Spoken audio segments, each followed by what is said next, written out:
ঠিকভাবে নেতৃত্ব পরিচালনা করে। বিশ্বনবী সাল্লাল্লাহু আলাইহি ওয়াসাল্লাম ছিলেন নেতা। আল্লাহ রাব্বুল আলামিন বলেন, ফাবিমা রাহমাতিম মিনাল্লাহি লিনতা লাহুম ওয়া লাউ কুনতা ফাজ্জান গালিজাল কলবি লান ফাদ্দু মিন হাওলিক ফাআফু আনহুম ওয়াস্তাগফির লাহুম ওয়া শাওয়িরহুম ফিল আমর। আল্লাহু আকবার। আল্লাহ রাব্বুল আলামিন বলেন, ফাবিমা রাহমাতিম মিনাল্লাহ, এটা আল্লাহর রহমত ছাড়া অন্য কিছু নয়। লিনতা লাহুম, আপনি মানুষের প্রতি দয়াদ্র, রহম দিল। ওয়ালাউ কুনতা ফাজ্জান, যদি আপনি হতেন কর্কশভাষী, কঠোর স্বভাবের, ফাজ্জান গালিজাল কলব লান ফাদ্দু মিন হাওলিক, তাহলে মানুষরা আপনার চারপাশ থেকে সরে যেত। বিশ্বনবী ছিলেন রহমদিল, তিনি কর্কশভাষী ছিলেন না, কঠিন হৃদয়ের ছিলেন না, তিনি মানুষের সঙ্গে নরম ব্যবহার করেছেন। বিশ্বনবীর আদর্শ সম্পর্কে জানতে হবে, নেতা ছিলেন তিনি। বিশ্বনবী সাল্লাল্লাহু আলাইহি ওয়াসাল্লামের বাড়িতে একজন দাস ছিল, পালক পুত্র বানায় নিয়েছিলেন, নাম ছিল যায়েদ ইবনে হারেসা। নাম শুনেননি? নাম শুনেছেন? যায়েদ ইবনে হারেসা বিশ্বনবীর কাছে থাকতো। সেই পিতামাতার কাছ থেকে হাইজ্যাক করে নিয়ে গেছে, দাস হিসাবে সিরিয়ার বাজারে বিক্রি হয়েছে। সেখান থেকে খাদিজার বাড়ি হয়ে আল্লাহ রাসূলের কাছে আসছেন। আল্লাহ রাসূল তার কাছে রাখছেন জায়েদকে। জায়েদের বাবা মা পাগল প্রায় হয়ে গেছে, কবিতা লিখেছে।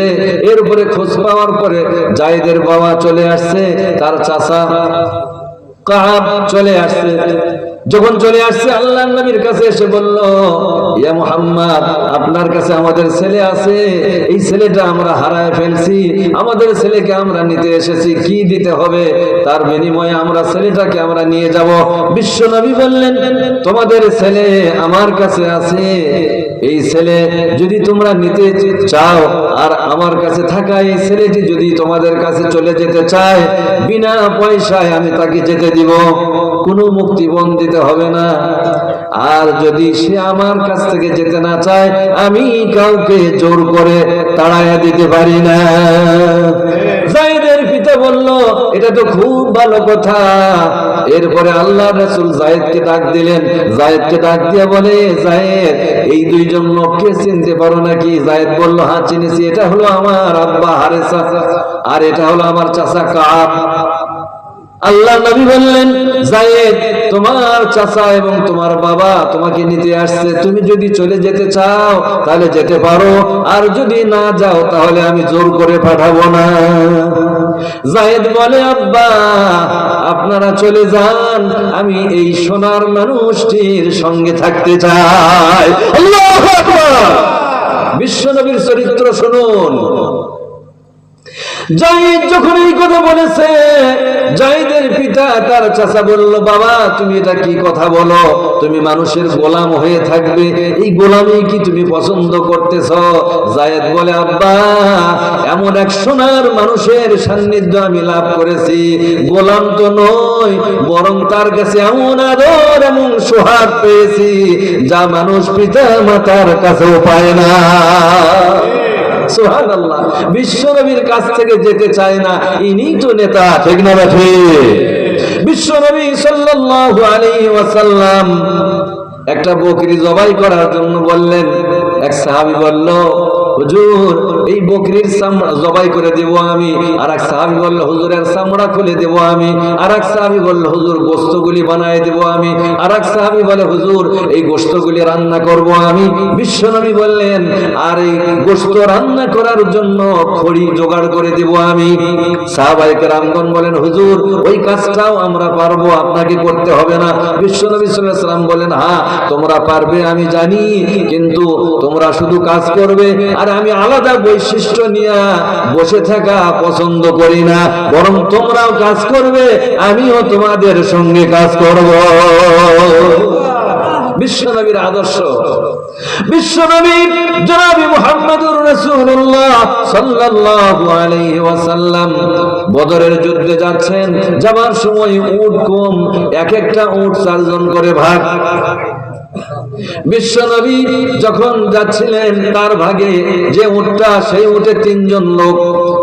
এই তিনজনের মধ্যে বিশ্বনবী একজন, আর যে দুইজন হযরত আলী আর একজন সাহাবী, ওই দুইজন চিন্তা করলো বিশ্বনবী যে উটে চড়বেন এই উটে আমাদের চড়ার সুযোগ নাই, আমাদেরকে সারা রাস্তা হেঁটে হেঁটে যেতে হবে। এই জন্য তারা মানসিকভাবে প্রস্তুতি নিলেন। তারা যাইতে যাইতে মনে করলেন যে আমাদের উটের উপরে চড়া যাবে না, কিন্তু কিছু দূর যাবার পরে বিশ্বনবী নামলেন। এবারে বিশ্বনবী বললেন তোমরা উটের উপরে চড়ো। বিশ্বনবীর সাহাবী বললেন হুজুর আমরা যদি উটের উপরে চড়ি তাহলে উট ধরবে, উটের রশি ধরবে কে নিয়ে যাবে? বিশ্বনবী বললেন আমি। বলে তা কি করে হয়? আপনি ধরে নিয়ে যাবেন আর আমরা উটের উপরে চড়ে যাব, তা কি করে হয়? বিশ্বনবী বললেন তাই হয়। আমার শরীর যেমন আরাম চাই তোমাদের শরীরও তেমন আরাম চায়। আমি শুধু একাই আরাম করে উটের পিঠে যাব আর তোমরা সারা রাস্তা হেঁটে যাবে, তা হয় না। তোমরাও উটের উপরে চড়বে, পালা করে আমি উটের উপরে চড়বো, সবাই এই সুখটা ভাগাভাগি করে দিব। আল্লাহু আকবার। এটাই হলো বিশ্বনবীর আদর্শ।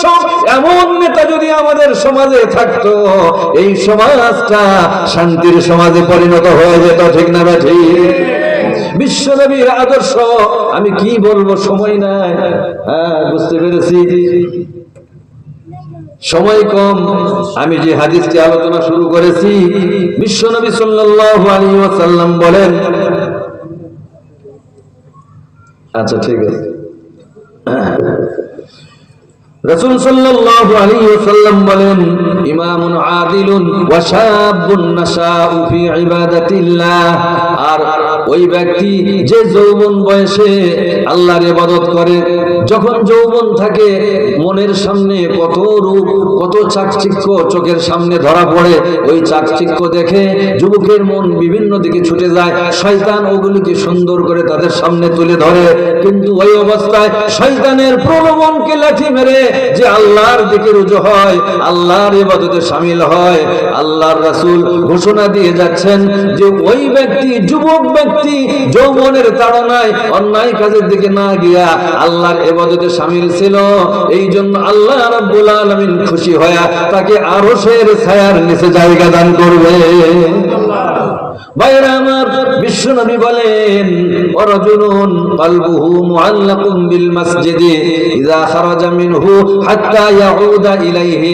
আর ওই ব্যক্তি যার মনটা মসজিদের দিকে লটকানো থাকে, এক নামাজ পড়ার পরে যখন বের হয়ে যায় আবার ফিরে না আসা পর্যন্ত তার মনটা মসজিদের দিকে লটকানো থাকে।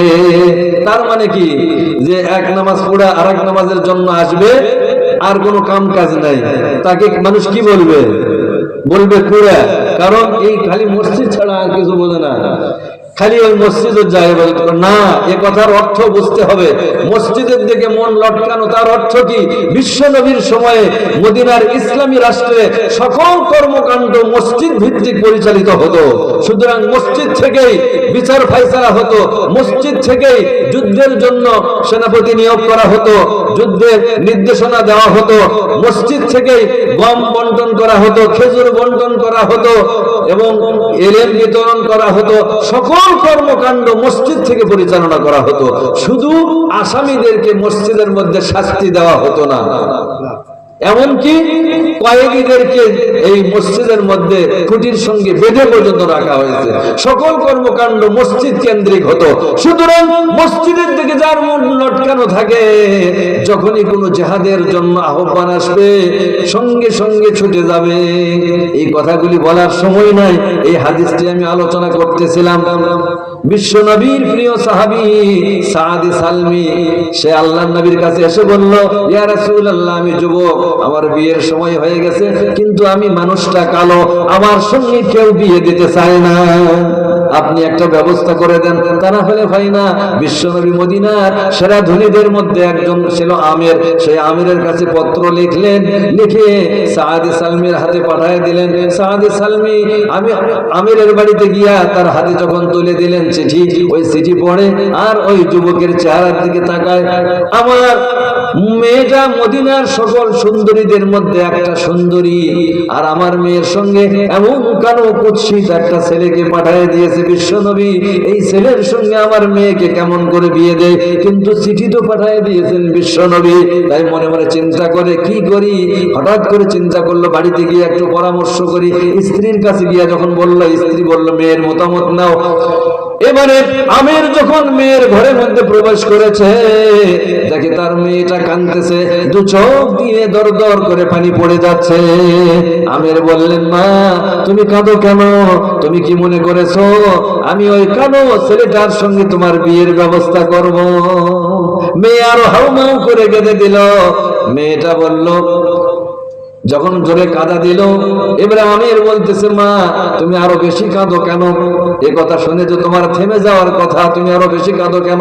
বলে, আব্বা এই জন্য কাঁদতেছি, আপনি চিঠিটা পড়তেছিলেন আর ওই যুবকের চেহারার দিকে তাকাচ্ছিলেন, আমি এখান থেকে দেখতেছিলাম, আমার বড় ভয় হচ্ছিল যে না জানি কোন সময় বিশ্বনবীর চিঠিটা ফেরত দিয়া ওই যুবককে ফিরাইয়া দেন। এই চিঠি পাঠাইছেন বিশ্বনবী, বিশ্বনবীর হাতের চিঠি যদি আপনি ফিরাইয়া দেন, বিশ্বনবীর পাঠানো বরকে যদি আপনি ফিরাইয়া দেন, আমার ভয় হয় আমার জীবনে কোনো বর মিলবে না। মেয়েটার নবী প্রেম দেখে পিতা আশ্চর্যান্বিত হয়ে গেল। মেয়ে যখন রাজি, বিশ্বনবীর এই পাত্রকে আমি ফিরাই কেমনে? আমের টাকা নিয়া এবারে সাদ সালমির হাতে টাকা দিয়ে দিল, দিয়া বলল, যাও, জানি তোমার কাছে কোনো টাকা পয়সা নাই, এই টাকা পয়সা দিয়া বিয়ার সরঞ্জামাদি কেন। ডাক বিয়ার সরঞ্জামাদি কিনতে গেছে, জিনিসপত্র যখন কিনতেছিল, আওয়াজ আসলো, কানে আওয়াজ আসলো, দূরে বিশ্বনবীর নামে ডাক দেওয়া হচ্ছে। জিহাদের ময়দানে ডাক দিয়েছেন বিশ্বনবী, কে কোথায় আসো, ছুটে আসো। সাদ সালমি মনে মনে চিন্তা করলো, হায় আমি এখানে বিয়ের বাসর করব আর বিশ্বনবী লড়াইয়ের ময়দানে থাকবে। যদি ইসলাম পরাজিত হয়, বিশ্বনবীর উপরে যদি আঘাত আসে, ইসলাম যদি পরাজিত হয়, তাহলে আমার এই বাসর দিয়া কি হবে? সঙ্গে সঙ্গে ওই জিনিসগুলি দোকানদারের কাছে রেখে বলে, ভাই এই জিনিসগুলি রেখে দিলাম, এই টাকা দিয়া আমাকে একটা তরবারি আর ঢাল দাও। তরবারি আর ঢাল নিয়া জিহাদের ময়দানে ছুটে চলল সাদে সালমি। লড়াইয়ের প্রান্তরে গিয়ে লড়াই করতে করতে এক পর্যায়ে শহীদ হয়ে গেল সাদে সালমি। বিশ্বনবী তার লাশ দেখে বললেন, আরে আজকে যার বিয়ে হবে, বাসর হবে, সেই বাসর বাদ দিয়া লড়াইয়ের ময়দানে ছুটে এসেছে, এভাবে করে প্রাণ দিয়েছে, আল্লাহ রাব্বুল আলামিন তাকে উচ্চ মর্যাদায় আসীন করবেন। সাহাবায়ে কেরামগণ বাসর রেখে, নববধূকে আলিঙ্গন করা রেখে জিহাদের ময়দানে ছুটে যেতে পারে, আর আমরা সামান্য সাংসারিক কাজ বাদ দিয়া ইসলামের জন্য সময় ব্যয় করতে পারি না, ঠিক না ঠিক? তাই আমি বলতেছিলাম, বিশ্বনবীর সাহাবীগণ এভাবে করে মসজিদের দিকে মন লটকানো থাকতো। কি ঘোষণা আসে, সাদে সালমি যেমন ঘোষণা শোনার সাথে সাথে ছুটে গেছে, আমাদের মনটাও যদি মসজিদ কেন্দ্রিক হতো আর মসজিদ কেন্দ্রিক যদি সমাজ ব্যবস্থা পরিচালিত হতো, তাহলে এই সমাজটাও সোনার সমাজে পরিণত হতো, ঠিক না ঠিক?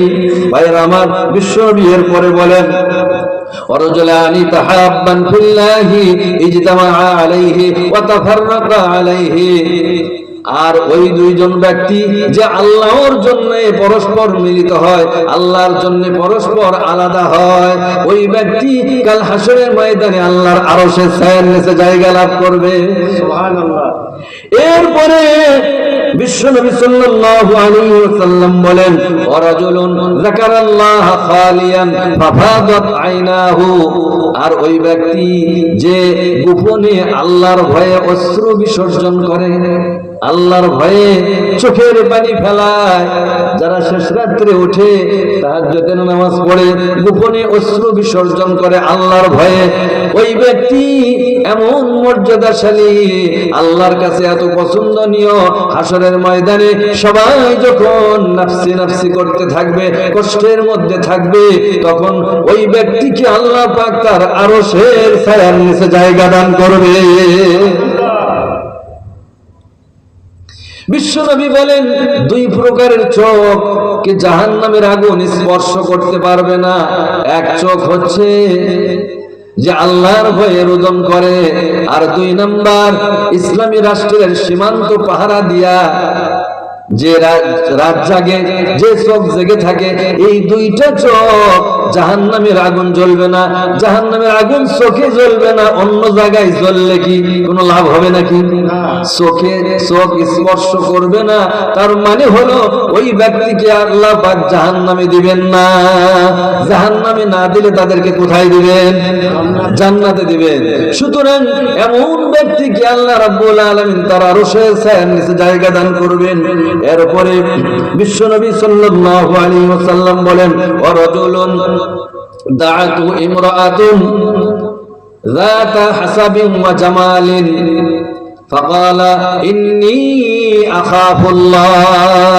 আর ওই ব্যক্তি যাকে কোন নারী অসৎ কাজের দিকে আহ্বান করে, সুন্দরী এবং বংশীয়া নারী, সাধারণ মেয়ে ডাক দিলে হয়তো শুনবে না, কিন্তু উচ্চ বংশীয়া মেয়ে এবং রূপ সৌন্দর্য খুব বেশি, এইরকম কোন নারীও যদি কাউকে আহ্বান করে অন্যায় কাজের দিকে, পাপের দিকে, আর ওই লোকটা যখন বলে আমি আল্লাহকে ভয় করি, আল্লাহর ভয়ে যদি এই পাপ কাজ থেকে কেউ বিরত থাকে, তাহলে আল্লাহর রাসূল বলেন ওই ব্যক্তির জন্য আল্লাহ পাক তার আরশের ছায়ার নিচে জায়গা দান করবে। 7 নাম্বার বিশ্বনবী বলেন, ওয়ারাজুলুন তাসাদদাকা বিসাদাকাতিন ফাআহফাহা হাত্তা লা তা'লামা শিমালুহু মা তুনফিকু বিমাইমানা। বিশ্বনবী সাল্লাল্লাহু আলাইহি ওয়াসাল্লাম বলেন, আর ওই ব্যক্তি যে তার ডান হাতে দান করে বাম হাত জানতে পারে না, এমন গোপন দান। ডান হাতে কি দান করছে, বাম হাত জানে না, এমন গোপনে যে আল্লাহর রাস্তায় দান করে, ওই দানটা আল্লাহর কাছে এমন পছন্দনীয়, কাল হাসরের ময়দানে সবাই যখন উত্তপ্ত রৌদ্রের মধ্যে ছটফট করতে থাকবে, জান্নাতে যাবে না জাহান্নামে যাবে তা জানে না, ওই সময় আল্লাহ রাব্বুল আলামিন তাকে তার আরশের ছায়ার নিচে জায়গা দান করবে। বলো মারহাবা। গোপনে দান করে, গোপনে দান করার কত ফজিলত। দানের ফজিলত করলে ভয় লাগে নাকি? ভয় লাগে না? দানের ফজিলত কত বেশি। বিশ্বনবী সাল্লাল্লাহু আলাইহি ওয়াসাল্লাম বলেছেন, একটা খেজুরের অর্ধেক অংশ দিয়া হলেও জাহান্নাম থেকে বাঁচার চেষ্টা করো। তার মানে এমন প্রয়োজন, এমন একটা ক্ষুধার্ত ব্যক্তি যে খাদ্যের অভাবে কাঙ্গাল হয়ে গেছে, না খেয়ে মারা যাচ্ছে, এমন একটা লোককে একটা খেজুরের অর্ধেক দিয়াও যদি তার প্রাণটা বাঁচানো হয়, এজন্য আল্লাহ রাব্বুল আলামিন তাকে জান্নাত দিতে পারেন। বিশ্বনবী সাল্লাল্লাহু আলাইহি ওয়াসাল্লাম বলেছেন, আস-সাখিয়্যু কারীবুম মিনাল্লাহি কারীবুম মিনাল জান্নাতি কারীবুম মিনান নাসি বাঈদুম মিনান নার। দানশীল ব্যক্তি আল্লাহর প্রিয়, জান্নাতের নিকটবর্তী। কারীবুম মিনাল্লাহ, আল্লাহর প্রিয় পাত্র। কারীবুম মিনাল জান্নাতি, সে জান্নাতের নিকটবর্তী। কারীবুম মিনান নাস, সে মানুষের নিকট প্রিয়। আর বাঈদুম মিনান নার, সে জাহান্নাম থেকে অনেক দূরে। সুবহানাল্লাহ, সুবহানাল্লাহ। ওয়াল বাখীলু বাঈদুম মিনাল্লাহি বাঈদুম মিনাল জান্নাতি বাঈদুম মিনান নাসি কারীবুম মিনান নার। বিশ্বনবী বললেন, যারা বখিল, যারা কৃপণ, এইরকম কৃপণ ব্যক্তিরা আল্লাহ থেকে দূরে, জান্নাত থেকে দূরে, মানুষের অপ্রিয় আর দোজখের নিকটবর্তী। আল্লাহ রাব্বুল আলামিন এই পৃথিবী তৈরি করার পরে এই পৃথিবীটা টলমল করতেছিল, দুলতেছিল। আল্লাহ রাব্বুল আলামিন পাহাড়গুলিকে পেরেক স্বরূপ মেরে দিলেন, তখন পৃথিবীটা দোলা বন্ধ হয়ে গেল। দোলা বন্ধ হলো মানে কি? চলা বন্ধ হয়নি। এই কথা শুনলে আবার যারা বিজ্ঞান পড়ে তারা বলবে, এর মৌলবীরা কি কয়, পৃথিবী তো ঘূর্ণায়মান। হ্যাঁ, অবশ্যই ঘূর্ণায়মান। পৃথিবী তার কক্ষপথে পরিভ্রমণ করতেছে, সূর্য চন্দ্র এগুলি সব নিজ নিজ কক্ষপথে পরিভ্রমণ করতেছে, সাঁতার কাটতেছে। আল্লাহ কোরআন মাজিদ সূরা ইয়াসিনের মধ্যে বলে দিয়েছেন। ভাইরা আমার, এই সব চলমান, কিন্তু পৃথিবীটা দুলতেছিল। পাহাড়কে প্যারাক স্বরূপ মেরে দিলেন, পৃথিবীটা দোলা বন্ধ হয়ে গেল। ফেরেশতারা বললেন, আল্লাহ এই পাহাড় তো খুব শক্তিশালী। বলে হ্যাঁ। ফেরেশতারা বলল, আল্লাহ এই পাহাড়ের চাইতেও শক্তিশালী কোন জিনিস আপনি তৈরি করেছেন নাকি? বলে হ্যাঁ। সেটা কি? বলে তা হলো লোহা। লোহা দিয়া এই পাথর ভাঙ্গা যায়। ফেরেশতারা বলল, আল্লাহ এই লোহার চাইতেও শক্তিশালী কোন জিনিস আছে নাকি? বলে হ্যাঁ আছে। বলে সেটা কি? সেটা হলো আগুন। আগুন দিয়া লোহাকে গালায় দেওয়া যায়। ফেরেশতারা আবার বলল, আল্লাহ এই আগুনের চাইতেও শক্তিশালী কোন জিনিস আছে নাকি? বলে হ্যাঁ আছে। সেটা কি? আল্লাহ বললেন, সেটা হলো পানি। পানি দিয়ে আগুন নিভায় দেওয়া যায়। ফেরেশতারা বলল, আল্লাহ এই পানির চাইতেও শক্তিশালী কোন জিনিস আছে নাকি? বলে হ্যাঁ আছে। বলে সেটা কি? সেটা হলো বাতাস। বাতাস পানিকে শুষ্ক করে ফেলে। ফেরেশতারা বলল, আল্লাহ এই বাতাসের চাইতে শক্তিশালী কোন জিনিস আছে নাকি? আল্লাহ রাব্বুল আলামিন বললেন হ্যাঁ। বলে সেটা কি? সেটা আদম সন্তানের ওই দান, যা দান হাতে দান করে বাম হাতে জানে না, এমন গোপন দান ওই বাতাসের চাইতেও শক্তিশালী।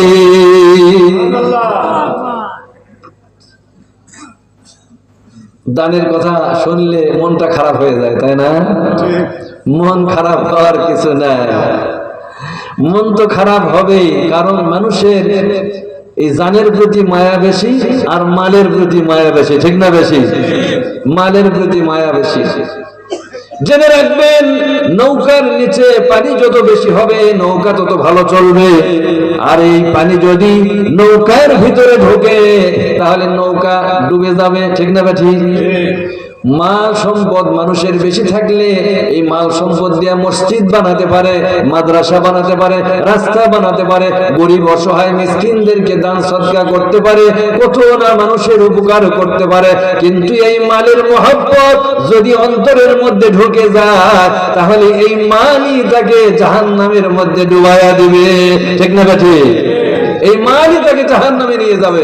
সুতরাং নৌকার মধ্যে পানি ঢুকলে পানিগুলি নৌকার ভিতরে থেকে ছিঁচে ছিঁচে ফেলে দিতে হয়। তেমনি মালের মহব্বত যদি অন্তরের মধ্যে ঢোকে তাহলে দানের মাধ্যমে এই মহব্বতটা দূর করে দিতে হয়, যার পরিণতিতে ওই লোকটা মাল সম্পদ ভালো কাজে ব্যয় করে সে জান্নাতি হতে পারে।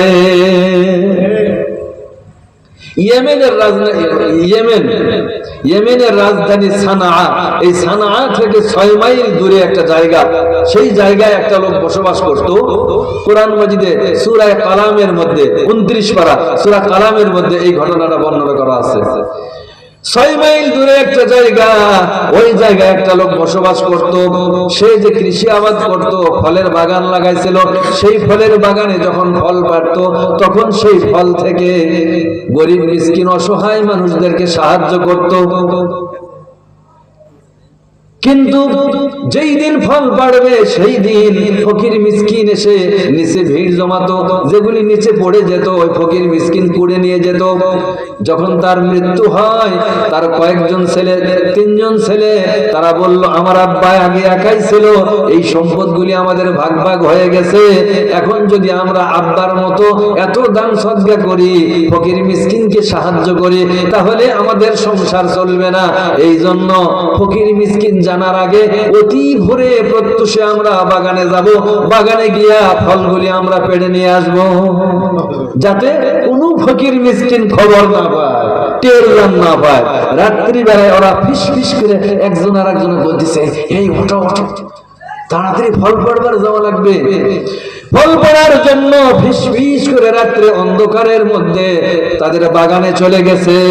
বাগানে যাওয়ার পরে বাগানের দিকে তাকায়া দেখে যে দৃশ্য দেখলো, কোরআন মাজিদে আল্লাহ বলেন ফাসবাহাত কাসসারিম, লাড়ার উপরে আগুন লাগিয়ে দিলে লাড়া পুড়ে লাড়া পোড়া হয়ে থাকে না, বাগানটা ওই রকম হয়ে আছে।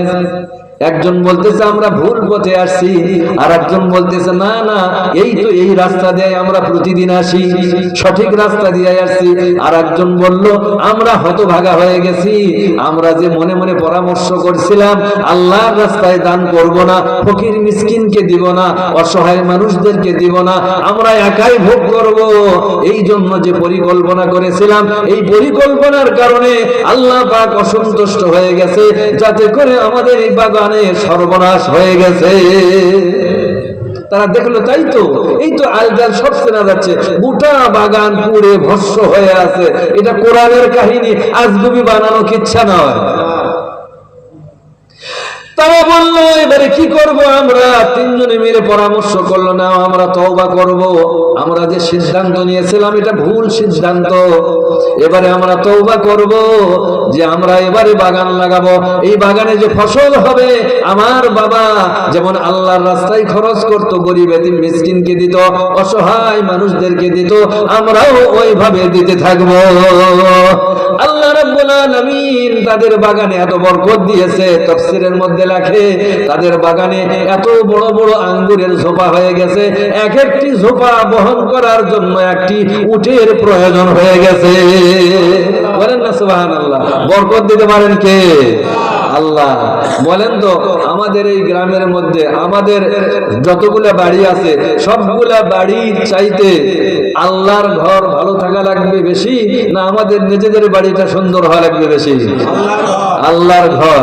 নিজের বাড়িটা আপনি 3 তলা করেছেন, 5 তলা করেছেন, আর আল্লাহর ঘর 1 তলা থাকার মানে দাঁড়ানোর মতো ভালো পরিবেশ নাই, মসজিদে টাইলস নাই, ফ্যান নাই, বাতি নাই, দরজাটা ভালো নয়, আর আপনার বাড়ির দরজা সেই লৌহ কপাট লাগায় দিয়েছেন কত সুন্দর, কিন্তু বাড়ি চাকচিক্য করলেন, কিন্তু মসজিদটা থাকলো দুর্বল, তাহলে ওই গ্রামের মানুষরা কি হলো? হতভাগ্য হলো না? হতভাগ্য। ভাইরা আমার, মসজিদ যেমন পাকা করতে হবে, মুসল্লিকেও পাকা করতে হবে। বিশ্ব নবীর মসজিদ ছিল কাঁচা, মুসল্লি ছিল পাকা, ঠিক না বেঠিক? আর আমাদের দেশে মসজিদগুলি হচ্ছে পাকা, আর মুসল্লি হচ্ছে তার চাইতে বেশি কাঁচা, ঠিক না বেঠিক? বিশ্বনবী বলেছেন, বাইহাকী শরীফের হাদিসের মধ্যে লেখেন, মাসাজিদুহুম আমিরাতুন ওয়া হিয়া খারাবুম মিনাল হুদা। এমন এক জামানা অতি শীঘ্রই আসবে যখন মসজিদগুলি প্রতিযোগিতামূলক পাকা হবে, কিন্তু মসজিদ হবে হেদায়েত শূন্য। আজকে তাই তো হয়ে গেছে। সুতরাং মসজিদ যেমন পাকা করতে হবে, নামাজিও পাকা বানাতে হবে, ঠিক না ঠিক? মসজিদের মুসল্লি যদি পাকা হয়, তারা নিজের জীবনের চাইতে, নিজের বাড়ির চাইতে মসজিদটাকে ভালো রাখবে, ঠিক না ঠিক? আজকে ছোট দামে 2টা মসজিদ, এই ছোট দাম আবাদ কম হয়, ফসল কম হয়, জমি লাগাবে কখন টাইম নাই, ব্যবসায়ী মানুষ তাই না, ব্যবসা করে, ব্যবসাতে বরকত বেশি, ঠিক না ঠিক? ব্যবসায়ী মানুষ। আজকে আমি একটু দেখতে চাই ছোট ধাপের এই 2টা মসজিদ, কিন্তু গ্রাম ছোট ধাপ, নাম ছোট ধাপ, কিন্তু এখানে অনেক বড় বড় লোক আছে, ঠিক না ঠিক? যাদের বাড়ি 3 তলা হয়েছে, বাড়িটা সুন্দর হয়েছে। আজকে আমরা দেখতে চাই নিজের বাড়ির চাইতে মসজিদটাকে সুন্দর বানানোর জন্য কারা কারা আল্লাহর ঘরে সাহায্য করে। আপনারা হয়তো বলবেন আল্লাহর ঘরে সাহায্য করা লাগবে কেন? আল্লাহ তো সাহায্য করবে। আল্লাহ বলেন, ইন তানসুরুল্লাহ ইয়ানসুরুকুম, তোমরা আমার সাহায্য করো, আমি তোমাদেরকে সাহায্য করব। তার মানে হলো যখন টিউবওয়েলে পাম্প করেন, টিউবওয়েল পাম্প করার সময় ফসফস করতেছে, পানি ওঠে না, কি জন্য? পানি নিচে নেমে গেছে। এখন এই টিউবওয়েলের মধ্যে 1 বদনা পানি দেওয়া লাগবে, দিয়ে যদি আপনি পাম্প করেন তাহলে আবার পানি উঠবে, ঠিক না ঠিক? 1 বদনা পানি দিলে যখন পানি উঠবে তখন 1 বদনা 1 বালতি 2 বালতি নয়, বিঘার পরে বিঘা আপনি জমি আবাদ করতে পারবেন টিউবওয়েল দিয়া। কিন্তু প্রথমে তোলার জন্য 1 বদনা পানি লাগে, ঠিক না ঠিক? এই জন্য আল্লাহর দ্বীনের জন্য, আল্লাহর ঘরের জন্য। এই ছোটদাবের ভাইরা কে আছেন মসজিদের জন্য 10,000 টাকা দিতে পারেন? আল্লাহর কয়জন বান্দা আমি একটু দেখতে চাই নিজের ঘর সুন্দর করেছেন? নিজের ঘর সুন্দর যদি নাও থাকে, যারা পাকা মুসল্লি, আল্লাহ আপনাকে অর্থ দিয়েছেন, সাহায্য করার সুযোগ করে দিয়েছেন, আপনি চিরদিন থাকবেন না। আপনার মৃত্যুর পরে আপনার সম্পদগুলি সন্তানরা ভোগ করবে, অন্য লোকেরা ভোগ করবে, আপনার ভাগ্যে হবে না। আপনি এই জীবদ্দশায় যা কিছু আল্লাহর রাস্তায় ব্যয় করবেন, ওটা পুরাপুরি বহু গুণে বাড়ায়া আল্লাহ পাক আপনাকে ফেরত দিবেন। ঠিক না ঠিক? আল্লাহ পাক এটা ফেরত দিবেন। এই জন্য আমি দেখতে চাই আল্লাহর কোন বান্দা সর্বপ্রথম আমি তার জন্য প্রাণ খুলে দোয়া করব, মসজিদের জন্য 10,000 টাকা দান করে। বলেন না কে আছেন যারা বাকি দিবেন? স্লিপ নিয়ে আসেন আমার কাছে। আর যারা নগদ দিবেন তারা নগদ দিতে পারেন। আসেন, প্রধান বক্তা এসে যাবে কিছুক্ষণ পরে। আপনাদেরকে এই দায়িত্ব পালন করার জন্য আমাকে বলা হয়েছে। আমি আপনাদের নিকটবর্তী, আপনারা সবাই ভালোবাসেন আমাকে, আমাদের মাদ্রাসায় দান করেন, কিন্তু আপনাদের নিজেদের মসজিদের জন্য আজকে আপনাদের সামনে চাই। আসুন না, কে আছেন আল্লাহর ঘরের জন্য? আল্লাহর 10টা বান্দা 10,000 করে 10 জন, আর 5,000 করে 10 জন। এই ছোট্ট গ্রাম দেখি আমি একটু আল্লাহর কোন বান্দা সর্বপ্রথম 10,000 টাকা? কেউ নাই? আলহামদুলিল্লাহ। আমাদের এই মাহফিলের সভাপতি আলহাজ গুলজার হোসেন নগদ 10,000 টাকা। নারায়ে তাকবীর, নারায়ে তাকবীর। মসজিদের জন্য আজকের এই সভাপতি 10,000 টাকা দান করবেন। আল্লাহ পাক তার দান কবুল করুন।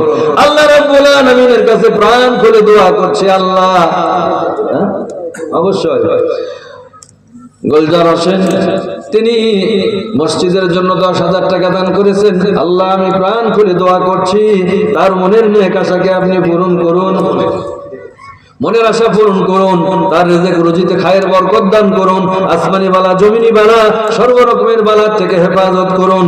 আল্লাহ ইহকাল পরকালে শান্তিতে রাখুন। তার সন্তানের জন্য দোয়া চায়, তার বড় সন্তান আল্লাহ পাক দুনিয়া থেকে তুলে নিয়েছে, আজকে সে কবরের মধ্যে শুয়ে আছে।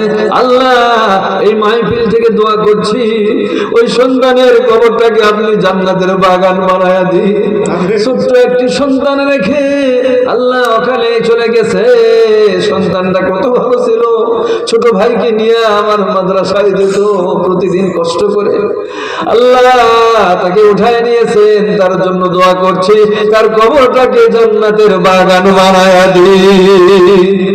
আল্লাহ তার অবশ্যই যে সন্তান হয়েছে আল্লাহ ওই সন্তানকে আর আল্লাহ আওলাদ দিয়ে ভরায়া দিবেন, আর তার বংশ থেকে তার জন্য দোয়া করবার তৌফিক দেবেন। আরে হাজী সাহেব যতবার মাদ্রাসার জন্য এসেছি কোনো সময় উনি ফিরাইয়া দেননি, সব সময় মাদ্রাসায় দান করতেন। আজকে মসজিদের জন্য 10,000 টাকা দান করেছেন। আল্লাহ বাইতুল্লাহকে বারবার যাবার তৌফিক দান করুন, নবীজির জিয়ারত নসিব করে দিন, আমিন। এরপরে ভাই নুরুল ইসলাম সরদার 500 টাকা। আল্লাহ তার দান কবুল করুন, তার মনের আশা পূরণ করুন, আল্লাহ রিজিক রুজিতে খায়ের বরকত দান করুন, আমিন। এরপরে আব্দুল আলিম লাভ ফার্নিচার 2 মসজিদে 5,000, দুটো মিলে 5,000, 2 মসজিদ মিলে 5,000। এটা আপনারা ঠিক করুন, তারা লাগে 2 মসজিদ মিলে 5,000 টাকা দান করবেন। লাভ ফার্নিচার আল্লাহ তার এই ফার্নিচারে ব্যবসায় বরকত দান করুন, হালাল জীবিকা যথেষ্ট পরিমাণ দান করুন। তার সন্তানটাও খুব ভালো, অত্যন্ত ভালো ব্যবহার করে, আমার সঙ্গে মনটা ভরে যায়, আমিন। আল্লাহ রাব্বুল আলামিন আল্লাহ তার মনের আশা পূরণ করুন। আল্লাহ পিতা পুত্র মিলে শান্তির সঙ্গে বসবাস করবার তৌফিক দেন, তার ইহকাল পরকালে শান্তি দান করুন, রিজিক রুজির মধ্যে খায়ের বরকত দান করুন, নেক আশা পূরণ করুন। মক্কা মদিনা না দেখা কবরে নেবেন না আল্লাহ। তার বাবা অত্যন্ত ভালো মানুষ ছিল, মসজিদে আযান দিত, বিনা পয়সায় আজান দিত, কত খেদমত করতো। আল্লাহ রাব্বুল আলামিন তাকেও কবুল করুন, তার কবরটাকে জান্নাতের বাগান বানায়া দিন। মোহাম্মদ বাবু মালয়েশিয়া প্রবাসী সুরদাব মৃত মায়ের জন্য দোয়া চায় 10,000 টাকা। নারায়ে তাকবীর। জনাব বাবু মালয়েশিয়া থেকে, সেখান থেকে মসজিদের জন্য 10,000 টাকা দিয়েছে। আল্লাহ মৃত মায়ের জন্য দোয়া চায়।